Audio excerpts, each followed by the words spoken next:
Ladies and gentlemen, welcome to the Above the Bar podcast, where each week we belly up to the bar with a new guest, find out what they do, who they are, and what makes them great. So sit back, relax, and enjoy.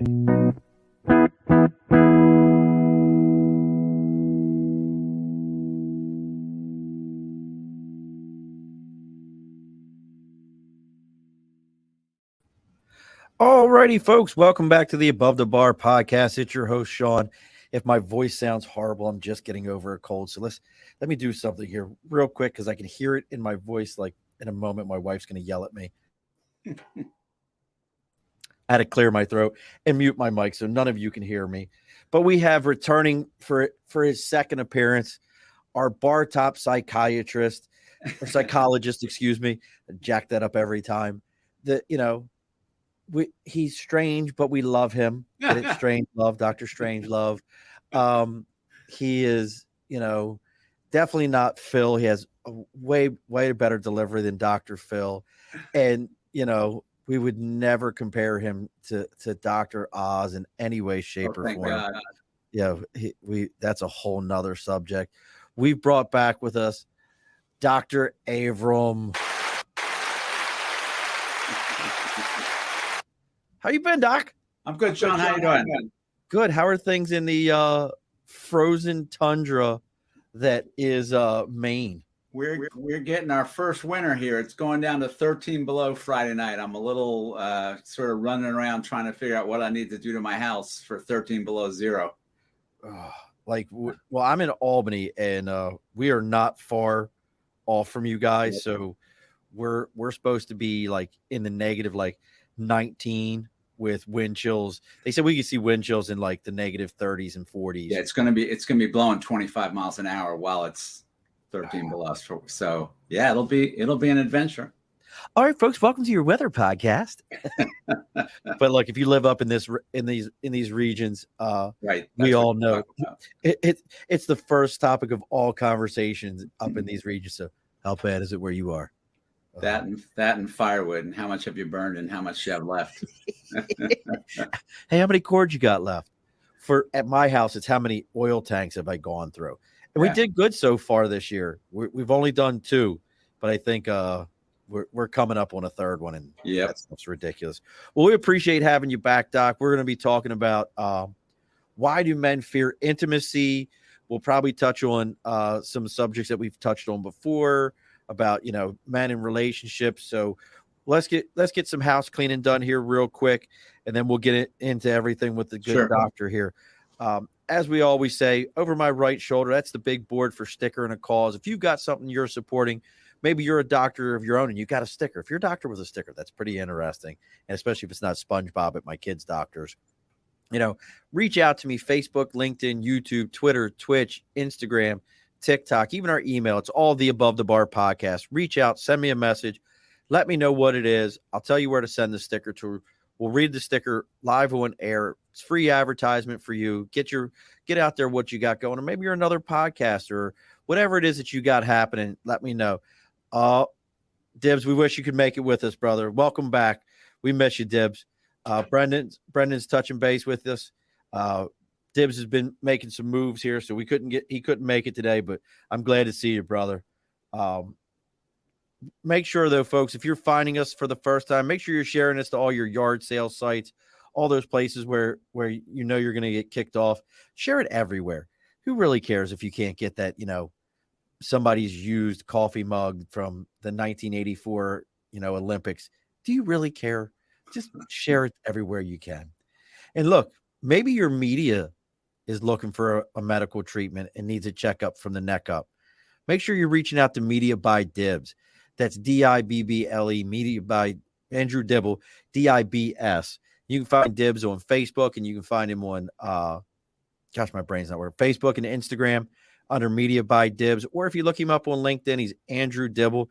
And if you mention him that you're there to belly up to the bar, he's going to give you a 10% discount on your first order and a free consultation on your media. That's Media by Dibs. All right, Doc, all that stuff is done. It's all taken care of. What's new for you before we get into, trying to fix all of us, because we all need some good fixing from you? What's new on your end there, Doc? I'm starting to do more talks, and it's an interesting. I'm going to be a speaker at a matchmakers conference, which I think is Really? really interesting. And I've had a group Matchmaker, approach me matchmaker, about working with matchmaker. them, and it's very interesting because so many people I talk with are so burnt out with the dating apps. Really? Oh That's where I yeah, met my wife at, was on a dating app. I did too. So I'm a You met fan. my wife too? Wait a sec. Oh, whoops, I wasn't supposed to talk about that. Whoa. But yeah. So, But what they're saying is that it's just, it's become so mercenary and so sort of transactional, and especially the sites where you just swipe, you're obviously reacting to only one thing, which is how the person looks, which is absolutely. important, but it's not the totality. And so I get why matchmakers are sort of, people are turning more to matchmakers because I think there's a need for it. I think it's hard to meet people. It is. It's funny that you talk about that element of the swipe, and it really falls into men and fear of intimacy. Absolutely. Do you notice a difference between men that are on sites like Tinder, Plentyfish, Grinder, compared to Match.com or something where there's a payment to be on there? Do they have a different outlook on it? I don't know is the real answer. I would imagine that there is, because I think anytime you have skin in the game, you have more investment in it. I want to go back to what you said about men and fear of intimacy. I was thinking about that before we started, and I was thinking it's a bit of a misnomer. I don't think men are afraid of intimacy. I Okay. think they're afraid of vulnerability. Okay. Define the difference to me. Sure. Well, vulnerability is a part of intimacy. You can't be intimate without vulnerability. But I think intimacy in the sense of closeness and connection and contact and feeling like you have a partner who's got your back, I think men are all in on that. I think, unfortunately, a lot of men don't have a lot of life experience and training in vulnerability being a good thing. So, for example, a parallel, a lot of men I work with are terrified of conflict with their partner. They 100%. just will do anything to avoid an argument. So they placate, placate, placate. And what I've learned about that is the reason that they are afraid of conflict is they've never had positive conflict. So arguments have always ended up with them feeling more distance. They've never had so I asked them if they know what makeup sex is. And they kind of know it from the movies, but they've Right. never experienced it. And so I explained to them that makeup sex is when people have a really good fight and feel like 10 times closer because they've really aired it out and they really understand each other in a way that they never did before. And so they want to make love because they feel in love. They feel the sex is an expression of the new closeness. And most of the guys that I explain this to, I'm speaking Chinese to. They don't really, and so they're afraid of conflict because it's never gone well. I get it. No, that makes absolute sense. That we would feel that way. But I guess I mean, I've definitely had the makeup sex, but I don't know if I've ever considered that was a good fight. That's a different way of Well, I looking think at if it ended in sex, it probably was a good fight. it. Yeah, yeah. Like I feel like as a man, if it ends in sex, we feel like we won, like we were vindicated Oh, in some interesting. way. Like it's some way, like I was right. Like she may not have apologized to me, but that was the apology. Well, I'm gonna offer up a different explanation. See Please. what you think. I think when it ends in sex, men feel relieved and reassured that they're not going to be abandoned. I 100% would agree with that. Yeah. Absolutely would agree. Yeah. Because we really do. I think as a man, especially if you're a married man, and I would love to hear your thoughts on this. I feel like when we get into a fight, because we're a win or lose, we Yeah. talked about this before.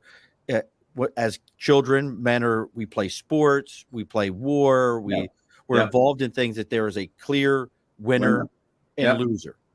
And women Yes. are brought up in a coddling, nurturing, even if something is bad, let the Yep. emotions out. And So for men, Absolutely. a fight is either I won it or I lost it. Yep. There's no nobody wants a tie. This isn't hockey. Yeah. You So know, I remember the moment that I won my first argument with my wife. And I was devastated because she was destroyed. really. I had destroyed the person. I had humiliated the person I love. And instead of it feeling good the way I imagined it would, it felt like one of the worst things I'd ever done to go at someone so meanly to defeat them. So now I'm curious as you say that, did that change your mindset of an argument? Like at that, Totally. like you didn't want to win. Totally. I was very clear in that instant. There was no doubt on my mind that winning was not the goal of an argument, because when you finally achieve it, it feels worse than it ever did. And so I knew that I had to figure something else out So what did you about. figure? So what became what you figured out in this situation? Well, what I say to people is that arguments are like sex.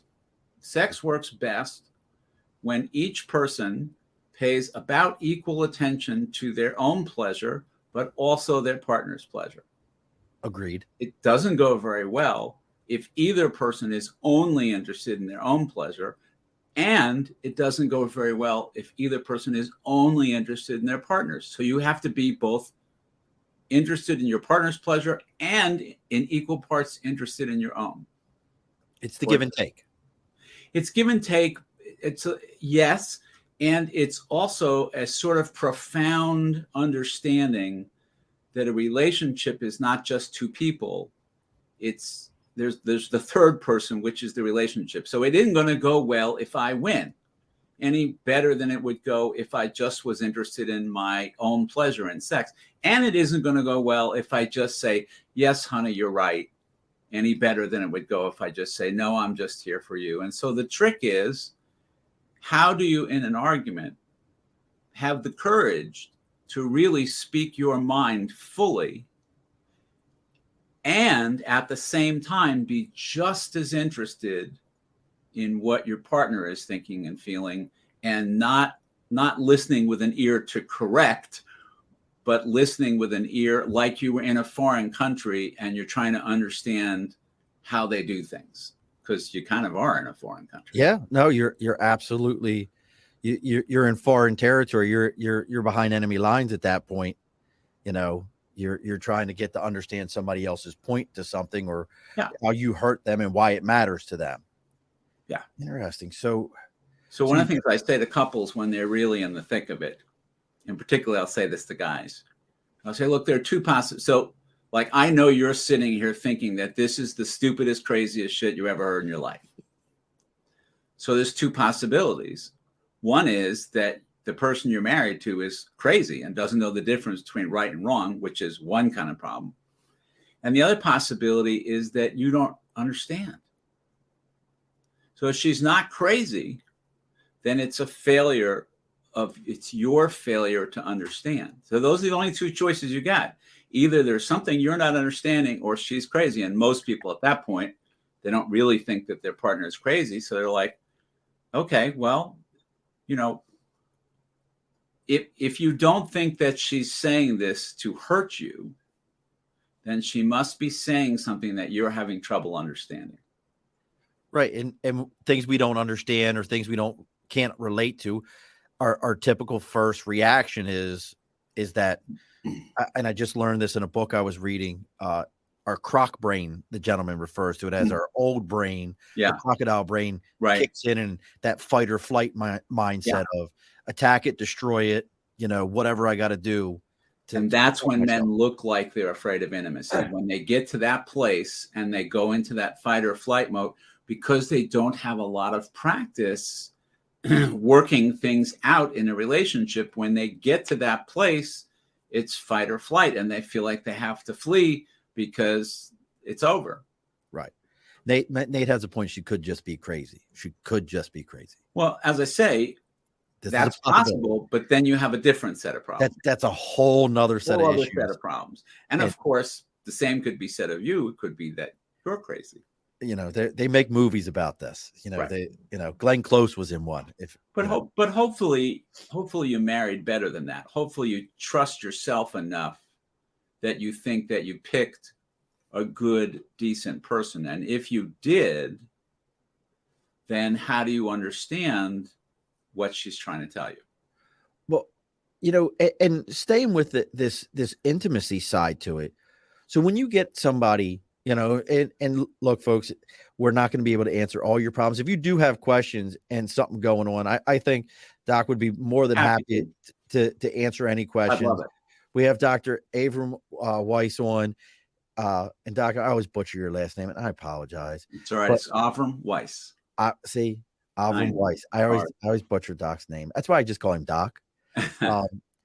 But you can check his website out, and Avrum is spelled Avrum, and Weiss is WEISS.PhD.com. Check out and you got another website too, don't you? No, that's the one you should use. And if you sign up for the mailing list there, I will send you a free ebook on relationships. Well, I think any of us, it's worth it. So what are some of the reactions? Because I know as a man, we put on our armor. Because we're going to battle every day. And my wife says we're just going to call you the Love Doctor. Call him Love Doctor. That's my wife, April. Hi, April. I locked the door. That's you, the two of you. You're in your Marine Corps uniform. Yes, that was a good friend of ours. That was his wedding. Very we were cool. probably, that was 2011. That picture, that was a long time ago. But so we put our armor on it, and I really think most of us, when we go in to see someone like yourself, a clinical psychologist who's, we automatically, I'm not going to see no head shrinker. Right. I'm not going to, you're not going to get in and talk your mumbo jumbo to me. What are some of the reactions that you have when people finally realize that, that maybe, and I don't care if it's a man or a woman, because you talk to both. We just talk about men here. But when they finally get that realization that maybe if I'm the common denominator in every situation, maybe it's me. What are some of the reactions, or how do you, maybe even better question is how do you keep people from crashing when they hear that and they realize that? All right. You said a lot of good stuff there. So I know. I'm sorry. No. It's good. I want to respond to all of it, though. So number one is I have been now giving workshops. I just did one last week, giving workshops to therapists saying, if you want to work with people who are alcoholics, you understand that you need specialized training in alcoholism. If you want to work with people who are anxious, you understand that you need specialized training in anxiety. So how come you think you're qualified to work with men and you don't know a damn thing about them? So this is my new, so therapists are required to take continuing education. And part of the continuing education you have to take is in diversity and inclusion, I think it's called. DE&I, diversity, equity, inclusion. So I am saying to therapists working with men are a minority. Men are a misunderstood, in therapy, they're a minority. And both as therapists and as patients, they're a minority. And so the argument I'm making to therapists is that if you want to work with men, you have to start with some specialized training in working with men. You don't understand what goes on inside of men. So that's the first part. So the reason men get a lot of crap for being resistant to therapy, but as the current vernacular goes, they're not wrong. So the reason that they're resistant to therapy is that they anticipate, and I think they're right, they anticipate that there's going to be a value system there which is not a good fit for them. And that the therapist may be more attached to that value system. For example, value system bound. You should be open. You should be vulnerable. Gotcha. Okay. That kind of stuff. And therapists may be more attached to that value system without understanding how that goes for men in ways that's different than how it goes for women. So the first part is, I think that therapists should get specialized training in what goes on inside of men. And men would be, I think, so in my practice, I don't have any resistance from people. I have a practice full of guys who, before they saw me, would have told you that never in their lives will they ever see a therapist. They would have sworn on their deathbed that they will never see a therapist. And now they love it. They're totally on board and with it because I respect them. And most of the time when they tell me what they think, I laugh because I understand that. I've thought the same thing. I don't pathologize them or think there's something wrong with them. Or so I think that's what it's about. I think it's so, you know, you asked, how do you prepare them for when they realize themselves? I think if you approach in a respectful way, that they will figure that out on their own. And then I don't think there is a crash, because the other side of figuring out that you're a part of the problem is you've been walking around feeling powerless because you think it's all her. Right. Well, once you understand that it's you too, there's actually something you could do about it. You gain control at that point. No, that makes sense. That makes absolute sense. Payoff. It's the payoff for seeing yourself as part of the problem, is that you then actually, so men are always excited when I point out that this happened just last week. I've forgotten exactly the details, but I was seeing a couple and the guy did something different. And his wife responded like that. Like he went a little further or said a little more, was a little more open. And his wife just started tearing up and was so, and so I said to him, I said, you know, you guys are going to have sex tonight. This is going to work well for you. Do you look at her? Look at the love in her eyes. She is loving what you're doing. You can do this anytime you want. This is totally up to you, man. You can make this happen just by bringing it. And that's a really powerful idea for guys, that it's like, oh, I'm not just the victim here. I'm not just the passive recipient. I can change the way this goes. It's not easy, but I could learn how to do this.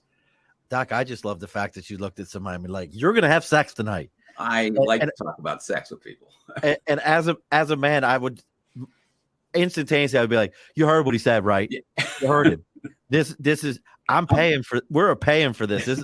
I'm not telling, follow his instructions. Let me be clear. I'm not telling her to have sex with him. I am saying to him, she is loving the hell out of you right now. You can create this anytime you want. You're so dug in and so resistant that you're not doing the things that would get you what you want. Which makes sense. Yeah. So, but you know, and that's the couple side for you. And I can tell you right now, look, folks, if you're finding the doc through me, or you found me through the doc, make sure you're checking out his website. As I'll spell it again, it's Avrum, Avrum Weiss, WEISS Doc's been on here before, and I have to tell you. So after you were on the last time, I've always been the type of person to tell other men, if they're friends of mine, love you, bye, on the phone. Hey, I love you, man. Always have had that, but I grew up in an Italian household. So if you're Italian, we just did that. That's, you know. Yeah, because Italian men kiss. Yes, I kissed my father my whole life. Yeah. I kissed my children. It means absolutely nothing to me. It's never, and when people are like, ooh, I'm like, well, you didn't grow up in an Italian household. You know, it's just a thing. But what I've noticed is maybe folks that I felt that connection, like other friends, where I was like, look, if you needed something, you know, I have an affection in my heart that can be considered as love. I've caught myself saying it more to them. I'm so glad to hear that. And getting responses back. That's right. Because men tell me all the time that they are dying to be closer with another man, that they want a friend that they can talk with, but every man thinks that he's the only one and no other men want to. Right. So they're afraid to make the first move to say, hey, would you like to get a cup of coffee? Because they just assume that nobody else. But as I point out to them, look, you're all saying that you want the same thing. Probably if you approach him and say, let's get together, probably he's been waiting for you. It's an absolute thing, and Nate's absolutely right. Don't knock what you don't understand. Hate it when people do that. Absolutely, Nate. I want to So go back to what you said about what the reaction you get from people when you hug or kiss. it's wild. It's so sad to me to hear that. I grew up in a family in some ways like yours. My dad was the guy in his family who embarrassed everyone with how affectionate he was. So I learned that from him. And the guys who are uncomfortable with that, the guys who, if you go to embrace them or give them a kiss, get uncomfortable, those guys are an example of just how sad and lonely and unhappy so many guys are. I mean, if a friend of yours who you really care about and he really cares about you reaches out to embrace you and you're uncomfortable, that's the problem. And now, when you say that's a problem, what could, and there could be a million things. I understand that, but what are some of the surface things that you've experienced through your years of doing this that are there? It's the culture. It's all the culture. This is not individual pathology. This is the culture. We know from research and from our own experience, but we know that boys, when they're little boys, have friendships with each other that are as deep and as intimate as the girls' friendships with each other are, and as important. But then there's this terrible thing that happens. Boys are asked to make a forced choice. Did I tell you last time the story about the coming of age ritual in the... You may have, but go ahead and do it again, Doc. Right. I don't remember. So this is a particular tribe somewhere, and they have a coming of age ritual. A lot of tribes have coming of age rituals, and they're usually very similar, which is the boys live with the women. Young boys live in the women's hut until puberty, in which case they go through an initiation process. And the men come in the middle of the night and they're fierce and they're terrible and they're wearing war paint and this and that. And they kidnap the boy from the women's tent and they take him out in the woods and they beat the shit out of him for 2 or 3 days. And then he's a man. I mean, in some cases they scarify, they do some pretty gruesome things. So he comes back to the village a man. And in this culture, when he comes back to the village, his mom comes out to the edge of the village to meet him.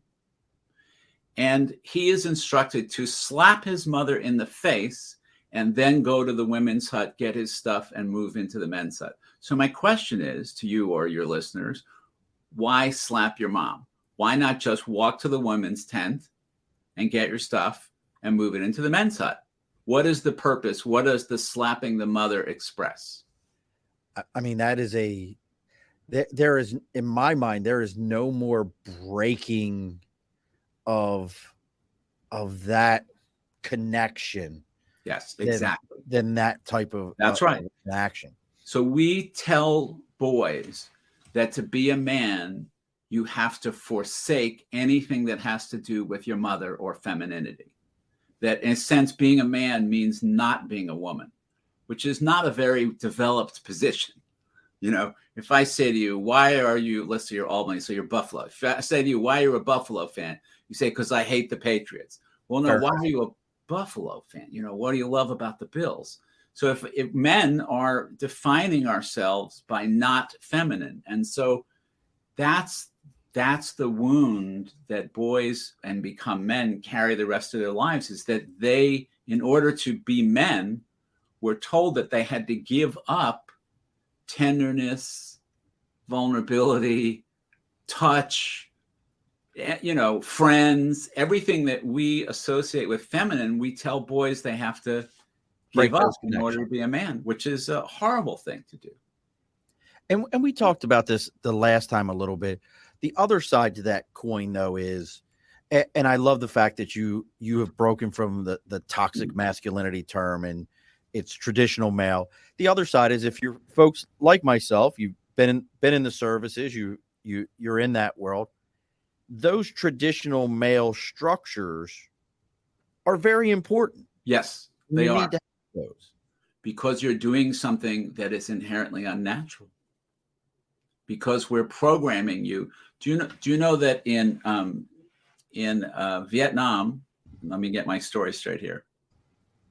I don't know if I have the correct war, but so I won't say it. The military discovered that the majority of soldiers were firing their weapons not at the enemy. Vietnam was that was a very big thing in Vietnam, because okay, so they changed the training, right, and they went from bullseyes on the target range to silhouettes of human beings to desensitize people to firing their weapon at another human being. Which worked. I thought about that, because that's all I ever fired on. We actually called them dog targets. Yeah, dog targets. All dog targets happens, guy. So in order to get a human being to shoot a gun at another human being, you have to teach them. You have to desensitize them and teach them to think of it as a target, not a person. Mm-hmm. That makes sense. So in that environment, thinking about other people as human beings is not adaptive. It gets in the way of you doing your job. Interesting. So let me just add something to that, because it's current. I have been thinking a lot about the 5 police officers in Memphis. And everybody, and rightly so, everybody is, full of feelings for Tyree, for his family. And I am near tears right now thinking about the mothers of those 5 policemen. What do you mean? I mean, they raised those boys, and they were probably sweet little innocent boys who grew up in their mommy's home and went to church with them and did good in school and were a good little boy. And then that mom sits at home and watched the video of her little boy doing what those men did, and brutally murdering another human being, defenseless human being. But we did that to them. It's not like, how could it be true that 5 bad people ended up in that place? No, that's what we did to the police, to people who serve in law enforcement. It's the same thing as making more lifelike. We desensitized them to do their job. We told them that you have to compartmentalize and desensitize and not think about this as another human being, with predictable results. And then we blame them. Now, we're going to make a left turn into this, because that's an interesting subject, because the other side to it wasn't that really? So when I see that, I think of all those Lord of the Flies. I use that for a great. I think about that all the time. One of them started the process, and it was the chubby guy, the only white guy that was an officer. It was the chubby guy started that, who pulls him out of the car. So he starts and kind of ramps up the bee's nest. Right. And goes from there. Because they were there before they got there, because they created a unit with that culture, and then they did what they were trained to do.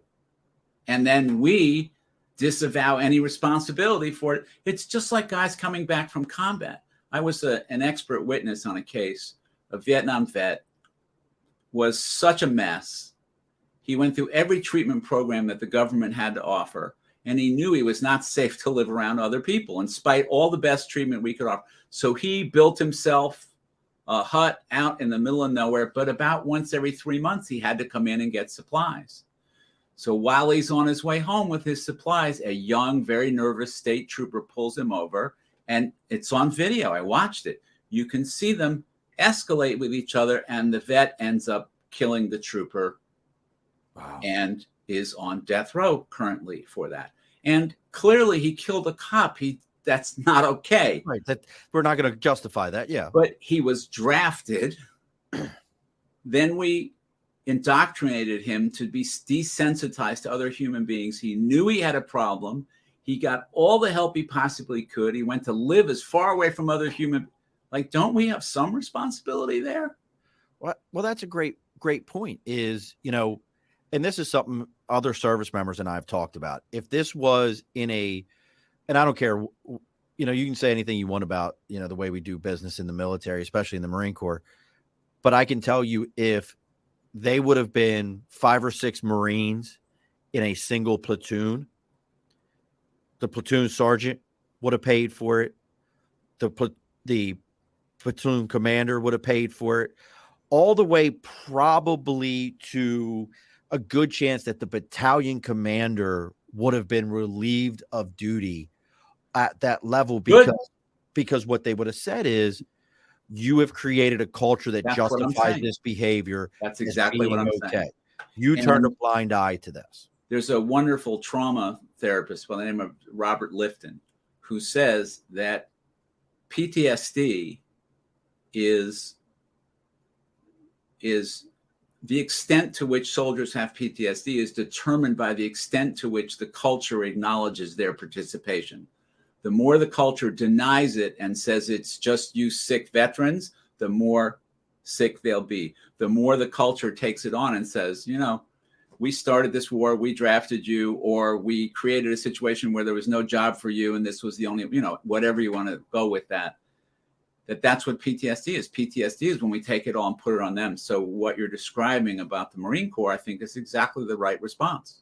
Yeah, like I said, if this would have been a Marine Corps unit, they right now probably going all the way to the chief of police for Memphis, if it would have been a Marine Corps unit, would be getting relieved, because they would have said, you created a culture that said this was okay.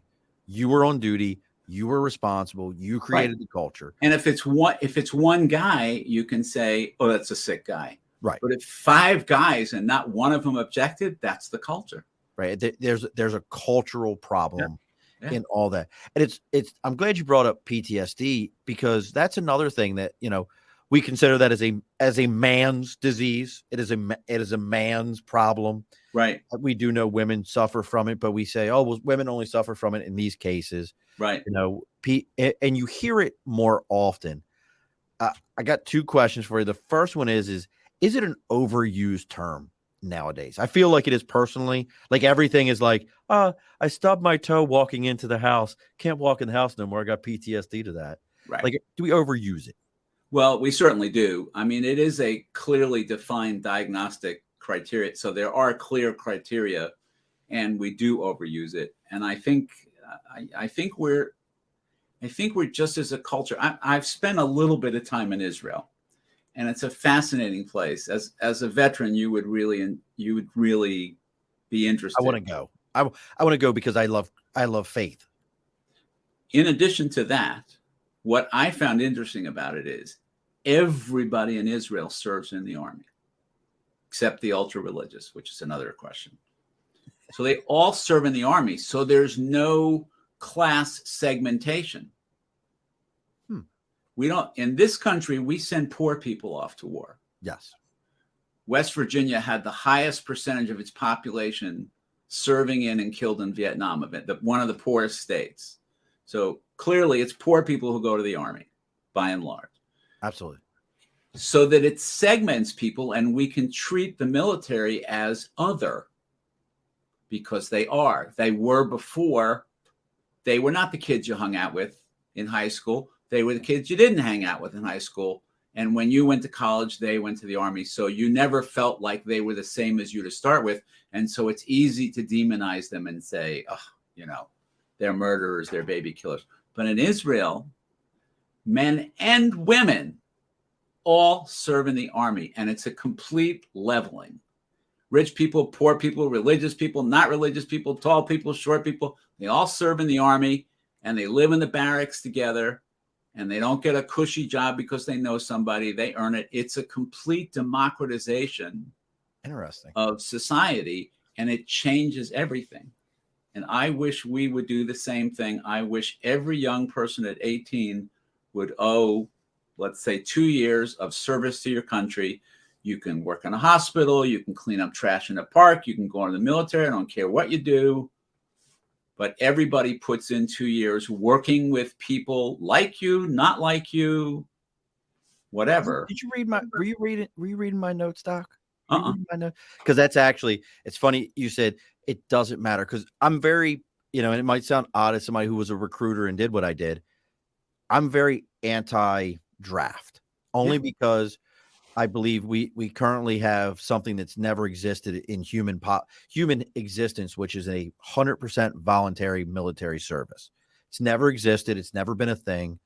And I think it creates a cohesiveness of people who are there because they want to be there together. Yes. So that's there. But it's interesting you said, so like, not to get into too much of my politics, but I believe the government has ruined the college debt system by backing college loans. It screwed everything up. But I think that if you want to fix, one of my fixes to that system would be you require 2 years of service. Just like I don't care if you go into the Peace Corps. I don't care if you go in the Marine Corps. Right. You have to serve in some form of service that justifies the value that you're going to get this I agree. month. I agree. Because I think about my best friends that I made in my time in the Marine Corps. Mm-hmm. My first closest friend was Bobby Ray Willis from Jackson, Mississippi, who I was a kid from East Baltimore, white kid from East Baltimore. He was a black guy from Jackson, Mississippi, who will tell you he was involved in gang and drug dealing. He will tell you this. Yep. It's not that way anymore. He works for the VA. Great guy. My next closest friend after that was Troy Arndt. Troy and I became friends. Troy, track star, married his high school sweetheart, as white guy, blonde hair, blue eyed as you will ever see in your entire life. Yeah. And he was my close. And my next one after that was Sean Tate. I've had 4. Sean Tate was almost just like me. Right. As compared to, we just had that whole scandal about rich people pulling the strings to get their kids into college. So what we have now is you get slotted by your social class early in life, and the kids you're hanging out with high school are the kids you're going to be hanging out with for the rest of your life. And your chances of meeting somebody different than you are slim and none. Eric just brought up a great point. He says, we got kids who can't graduate from high school. How could we have them do 2 years of service? You're absolutely right, Eric. They're not going to do 2 years of service, but they're also not going to get college money either and go do those things. They're just not. Why can't they do 2 years of service if they didn't graduate high school? Because that's actually one of the requirements so to join any branch of service, they have tiers. They have I know from the military, but why can't they go pick up trash in the park? Well, they could absolutely go pick up trash in the park. Yeah. But that's what I mean by service. I don't mean military. I mean public service. That's what we're saying, public service. Right. Service wouldn't take me. I had a major bone break in my leg, and that's understandable. But at the same time, Nathan, the Peace Corps would have took you. Right. The some other civil service type Corps, right? Exactly. Job or something would have taken you. That's what we're saying. Yeah. But what I like about that, going back to this intimacy piece that we started with, is that is where, for me, I did have a best friend growing up in high school that Jamie and I were very close, and I feel like we had those relationships, but I will promise you that some of my closest male relationships come from my time in the service, knowing how to be close as a friend to another man. Yep. So to bring it full circle back to what we were talking about, I'm actually going to connect the two. Yes. That's what's missing in men's lives today. That's what men are so desperately hungry for. They do not know a way to make those kind of connection with other men. They had them in college, if they went to college. They had them in the service, and then they lose them when they go out into the work world, and they yearn for them. They miss the closeness of those friendships, and they say to me, I'd like to be friends with guys, but nobody wants to be, Yes. They don't know how to do it. It's very tough. Yeah. You're spot on. I think about this all the time. I tell people, I worked on the railroad. It's a very similar environment. You spend up to 12 hours a day on a train with, the same person all the time. You become very close with them. Sure. And it's interesting you bring that up. People ask me, well, do you miss the service? Do you miss? I don't miss there. Mm-hmm. I don't miss there. I miss the camaraderie. Yeah. was Yeah. involved with being there. Right. So I run therapy groups for men. And when I started doing that, I remember the moment right before I was about to do the first group. And I've run groups for a long time. I've run groups since I was 17 years old. Oh, wow. And so I'm standing outside the room getting ready to go do this group with men. And I'm thinking, this is the worst idea you've ever had. This is going to be a nightmare. They're going to talk about politics. They're going to talk about work. They're going to talk about sports, but they're not going to get down and talk about anything personal. I've never been more wrong in my life. What has been such a lesson to me is that when you get a room full of men alone without women, they are dying to talk to each other. And in many ways, so in my mixed groups with men and women, people never talk about loving each other. In my groups with just men, they look each other in the eye and talk about how much they love each other. Now, how do you even, and I get it. Like if I was in a room with couples, I'm definitely probably going to be a little more guarded against the other men in the room because Right. I have to show that I can take care of my woman. Right. That's what it is. Yeah. But in those groups of men, how does that normally manifest itself? It manifests itself in words and action. I mean, they're very quick because it's so exciting to them to be in a space with other men that they can actually talk about whatever they want without being afraid, that they open up very quickly. That's the big. So, and when you say this to women, that a group of men hug and talk about loving each other, they think you've lost your mind because they don't see that part of us and they don't know it's there. You're spot on, Eric. We don't want to show that weakness in front of women because, it goes back to Captain Caveman, mating rituals. Yeah. Oh, you got to go get the big, the strong, all those kind of things. But we're the ones who are most hurt by that. Nate's got to get this in there, Doc. He's got to get this in there for us. What do you think the best food people can bond over is? We got to get this in here. We got to get it taken care of. I guess if you're Italian, it's Italian food. If you're, I don't know. I have no idea. If you're going to go Italian, but you got to ask yourself, if you're going to go Italian for a moment, is it eggplant rollatini or is it lasagna? Well, I would go for the eggplant. See, I love eggplant rollatini also. Eric says chicken wings. You're a goof, Nate. But it's, it's a great point that, we do take some, as I said, armor, if we know we're going into a world where, okay, I'm going to try to fix myself I don't know another way to say it. I'm going to fix this about me. I think we leave our armor at the door. And I mean, how do you put that to men? I see it as armor. Like this is what the armor I wear to protect me and my family when I'm out in the world. See, the great thing about a group is I don't have to do anything because the culture, just like we were talking about a culture that leads to violence, in those groups, those men have created a culture of openness. And so they'll say to the new guy, look, I know that's pretty, intimidating now, and you don't know what the hell's going on. Just, we'll be patient and just hang in there, watch us. And so they created the culture. That's awesome. It really is. It changed my understanding of men entirely. Now, I imagine you probably did it during COVID. Are you still doing any like online men's groups? So if anybody's hearing this and they wanted to jump online with a men's group with you, is there anything like that for them? Yeah, no, they can do that. It's all online because I live on an island in Maine. So folks, he lives in the land that God forgot. God put it out there and was like, I'll be back for this later. And then he forgot. He just forgot he was going to get to it. Yeah, he did his best work when he made Final Haven. Yeah. I mean, Maine is pretty awesome. I was in Bar Harbor, and I like Bar Harbor. How far are you from Bar Harbor? It's about an hour and a half north of me. Oh, God. Or maybe. You're by like all the pirate stuff, aren't you? I don't know. I just remember going to Maine and seeing like all these signs for like, hey, over in this coastal town, this pirate, that pirate. That's what I remember about Maine.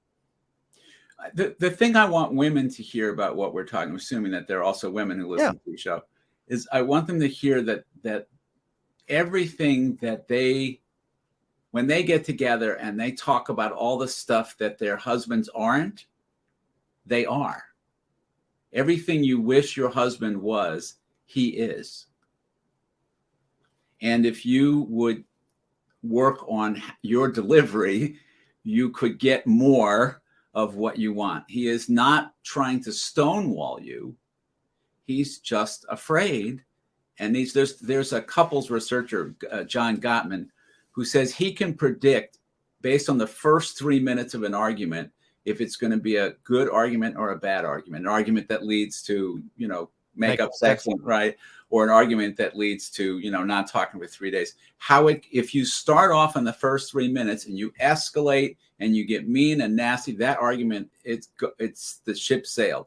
But if you start off with like, okay, I'm pretty upset, but I really want to listen to you and I want this to go well. So I'm going to take a deep breath. If you start off in the first 3 minutes, it'll go well.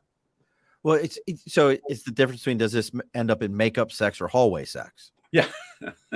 And for those who don't know what hallway sex is, that's just walking past each other and going F you and F you. Right. That's the biggest difference there. Right. Eric says he got married out in Maine. They go back on vacation every year. Oh, so cool. We all like Maine. We're down with Maine. And I think it is great advice, Eric. The fact of it's almost like you have to relearn how to argue. Yes.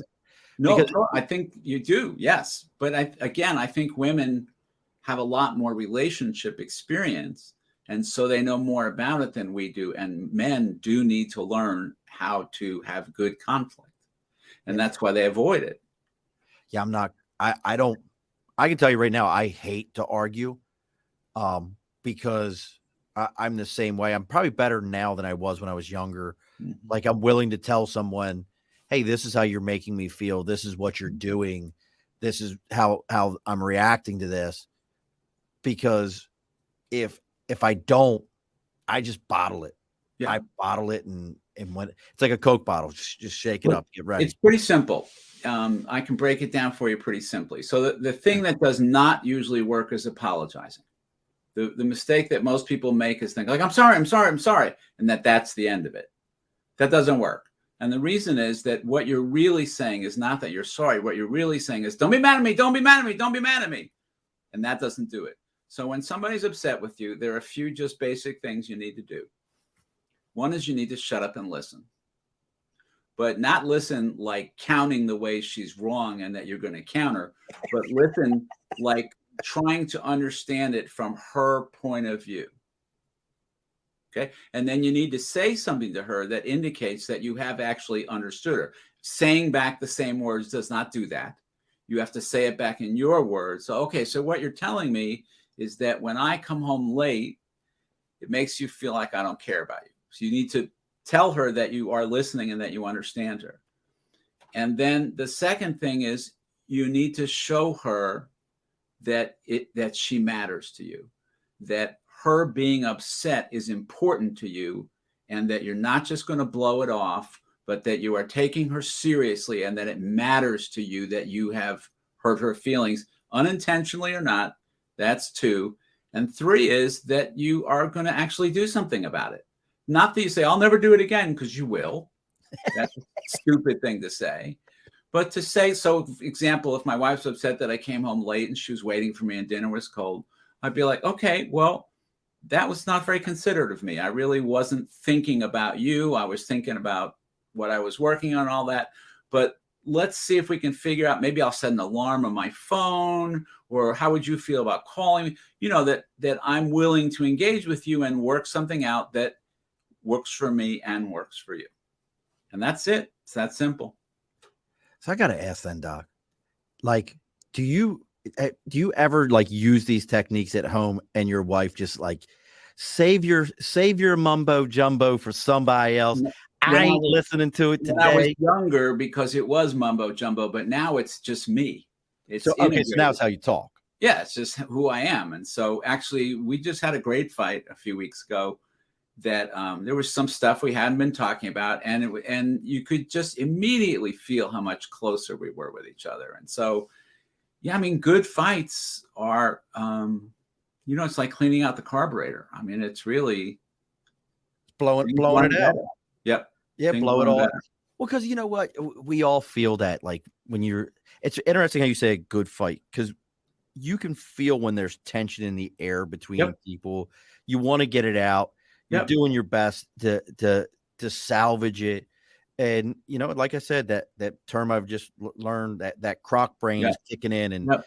it's that fight or flight, on everything. Great way to start a fight is, I really want this to go well. I'm really committed to doing everything I can to have this go well. I want you to hear me. It's important to me that you understand me, but I am not going to be an asshole. I'm really going to behave in a way that makes it likely that this will go well. You start your fights like that? It's a great way to start a fight. If both people remind each other of that at the start of the fight, the chances of it going off the rails are much less. You're absolutely right, Pat. Fights are unfiltered communication. That is very true. Yeah. I don't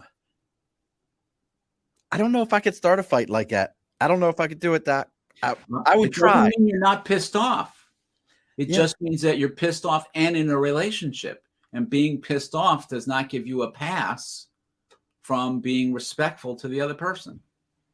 This is true. So now, if somebody was looking to reach out, and they're looking to reach out to you, obviously we know the Avrum Weiss, PhD.com, AVRUMWEISS, PhD.com. How often are you doing these sessions, if it's like the male group sessions or something like that? If somebody was like, I want to jump in on one of these, even if they just wanted to hear one and be like, no, it's not a drop-in thing. It's people stay for extended periods of time. And so typically I would work with somebody individually for a little bit to make sure I knew them. And so it's the groups are either once a week or every other week. Okay.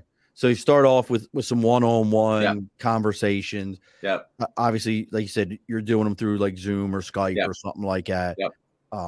And then at that point they can move into. Yeah. It's interesting because I would have thought they may not want to work with me. They might meet me a few times and think this guy's a jerk. I don't want to work with him. And what I find interesting is I would have thought the group fed to individual, not individual fed to group. I would have thought it was the other way around. No, I think of group as much more challenging than individual, and people graduate to group because in individual therapy, you could just not talk about something. You could be a flaming alcoholic and never say a word, and I'd never know. Yeah. But in group, anybody else brings something up, and you're in the middle of it, even though you didn't bring it up. Whether you like it or not. Whether you like it or not, you're there. That's right.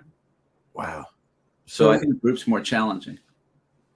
And you always just open my eyes. The times we've talked, looking through the stuff you've got, it's fun. I always just feel like and I tell you what you do, and I mean this wholeheartedly, Don.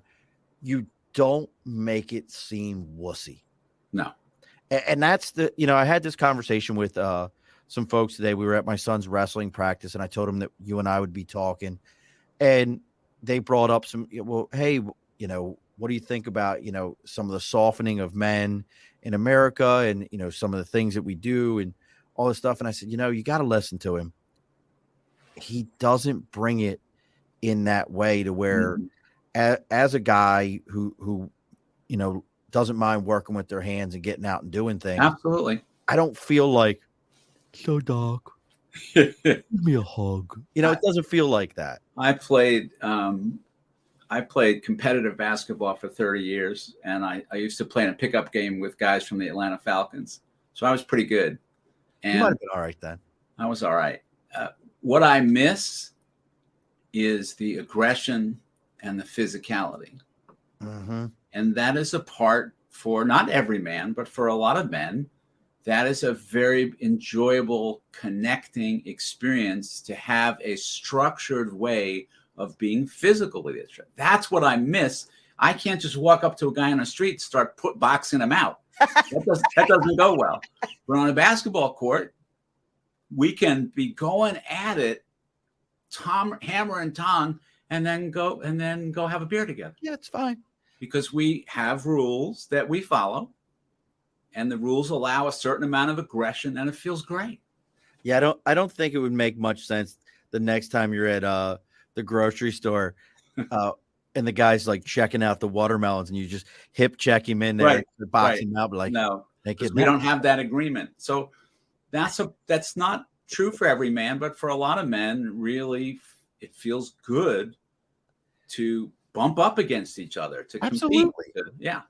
Well, you know what? It goes back to, even if we're open with each other, again, I'll go back, coming from, an Italian household, there was still everybody, there was competition, look at that, look at that guy, look at that one over there, it's, what you doing, huh? What are you doing, huh? Yeah.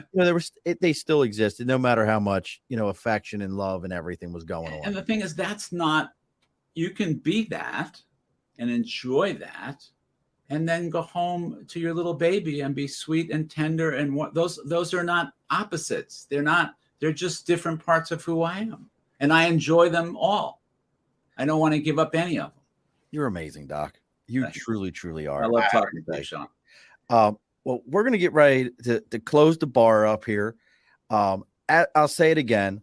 Avrum Weiss, AVRUM WEISS PhD.com. Go check out Doc stuff. How many books total do you have written now? 4. 4 books. If you really want to get into it, you start looking up. Let's see if I remember the title right. Is it the title of the book? Which one is it? The worst thing you can call a man is pussy whipped.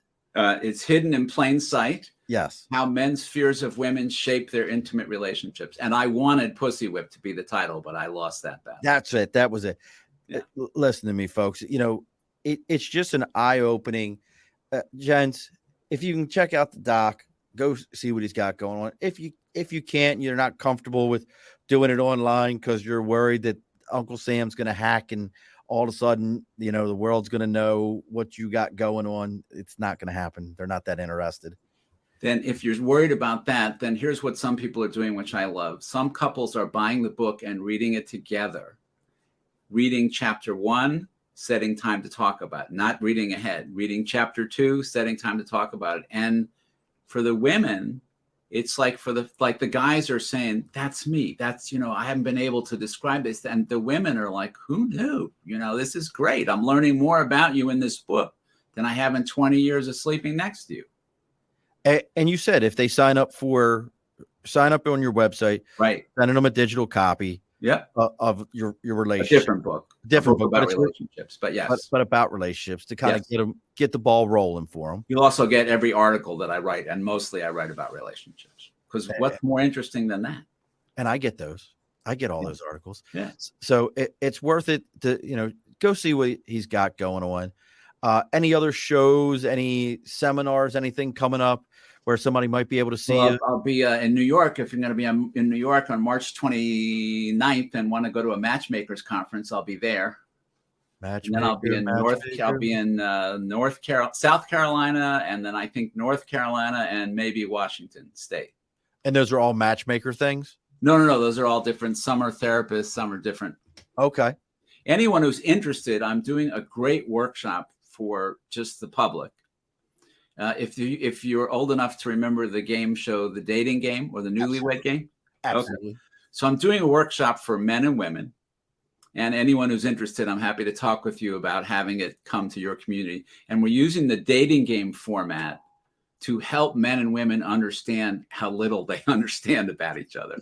So we're using like the dating game, but asking more personal questions. Like when you and your husband argue and he shuts down, what do you think he's thinking about? And the men will write down what they're thinking about, and the women will write down what they think they're thinking about, which of course is nothing at all. And so it's a sort of fun way of helping men and women understand each other. So, awesome. If your church or Kiwanis or whatever wants to organize a group, I'm happy to talk to you. Now, when you start these matchmaker things, and if I'm remembering where Fiddler on the Roof was where the song Matchmaker came from. Yep. Do you play that song? That's a great idea. I hadn't thought about it. You should play that song. That should be your theme music as you're coming out. Matchmaker, matchmaker, make me a match. I'll give you a footnote if I do. I won't sing it just to make it better. I won't sing it. Yeah, Pat, the Newlywed Game. Used to love the Newlywed Game. Yeah. There's great bloopers from that show also. Oh yeah. Look them up. But I mean, the thing that was so clever about it was that how much we don't know about each other. It's truly what it is. It gets into exactly that. And God, I would love to be a fly on the wall just to hear you talking about people with the dating apps, kind of bringing it back to the first thing we talked about, because I think modern day, dating for kids is, they have to, well, your profile looks like shit. You need a better write up. You're driving distance from me. You're in Albany. Yeah. Get a group of people together and I'll come over. Well, it's funny you say it, because I was actually going to reach out to my pastor and say something to him, because we've got a pretty we're I always say I'm United Methodist. We're like the Pepsi one of Catholic, all the same great flavor, just none of the guilt. And we're very, like, we're going through a whole thing right now with. Yeah. I've got a sister who lives over that way. I'll come over and talk with your church and then go see my sister. I'll reach out to, I will. I'll say something to Pastor Gordon and see what he give my email. But yeah, and I just think that that's a definite subject that, even as a parent, how do I explain to my kids that, like, look, you're going to download Tinder and you don't need a Tinderella in your life. You can actually have a regular relationship with somebody. Yeah, I'm glad my kids are grown. It's a different animal. It's tough. I don't know how you. Well, I don't even know how to explain it to them. I truly don't. When I was a kid, my mother didn't have a clue where I was, but there were only so many places I could be. Yeah. And none of them was, I was in the park or my friend's house, and there wasn't really any trouble to get into. There's a lot of trouble for kids to get into now. I think we had just as much trouble to get into. It was just, what was your willingness to get into trouble? See, none of my friends, we all did drugs, but nobody had a drug problem because nobody had any money. If I had more money, I would have had a drug problem. See, exactly. Pat and I have known each other, God, since 1989, I think. As long as I'm alive, my parents didn't care where I was. And they really, like I said, Pat and I have known each other since 1989, our freshman years in high school, and probably a little bit before that, maybe even. And we were always together. We all saw each other and everything. But, the girls that we dated were from the neighborhood. Right. Of course. Where you went to school. Your mother knew them. Yeah. And she knew their families. Right. Or you didn't even, or if they didn't, you probably didn't go anywhere with them till an introduction. That's a whole nother. I just recently had that with my 13-year-old. It was Halloween time and he wanted to go over to his buddy's house. And he's like, well, I want to go to my friend's house and they're in a different neighborhood. And I'm like, okay, well, I'm going to meet their parents. Yep. What do you mean? I'm going to meet their parents. Right. He's like, well, I don't understand why you need. And I had to explain to him, I'm like, son, you don't need to understand. That's right. This is what's going to happen. That's right. And if there's an uncomfortable situation in that, then there's something you're hiding from me. Right, exactly. Or they're hiding.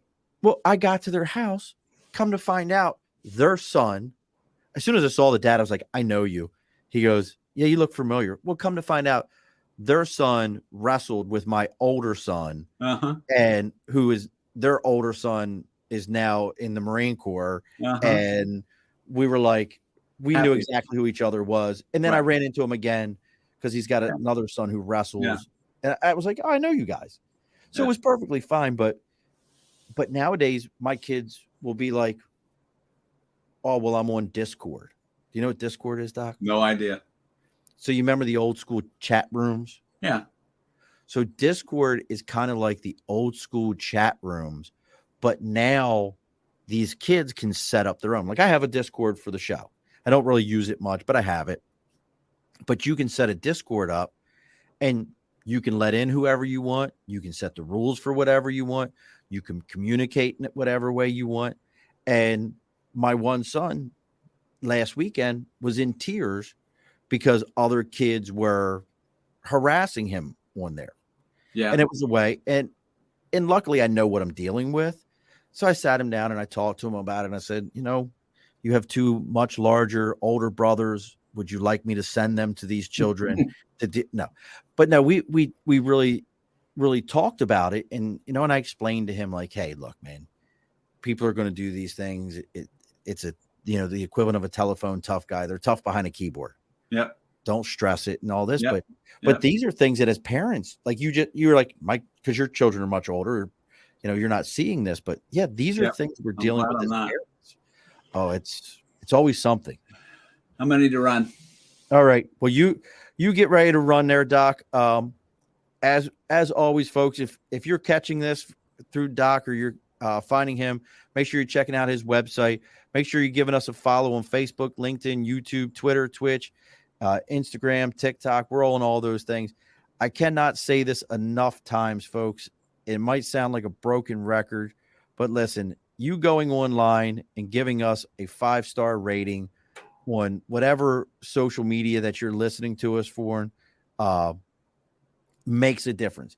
Other people can't find about what the Doc's doing unless you give me a 5-star rating, because when you give me a 5-star rating, they find out what he's got going on. They find out what's happening, and the algorithms, like them or not, end up saying, hey, you need to go look at this. You got to go check this out. So please go on to Facebook, go on to Apple Podcasts. If you're on Spotify, whatever you're on, give us a 5-star rating. Let us know what you're thinking. And if you got some guests that you think would be a great guest to be on, please recommend them over to us. Doc, don't log off right away. I got one quick thing for you. Sure. But as you know the rules around here, you get the last word. So what's the last word? The last word is that what we're talking about tonight is as important for women as it is for men. We're in this together. And unfortunately, we have a pretty polarized thing going on now where it's sort of women against men, and none of us are going to be happy if we think about it that way. Alrighty, folks, be sure to push your stool in. This has been an Earplug Podcast presentation, found on earplugpodcast.com, iTunes, SoundCloud, and wherever your favorite podcasts are found.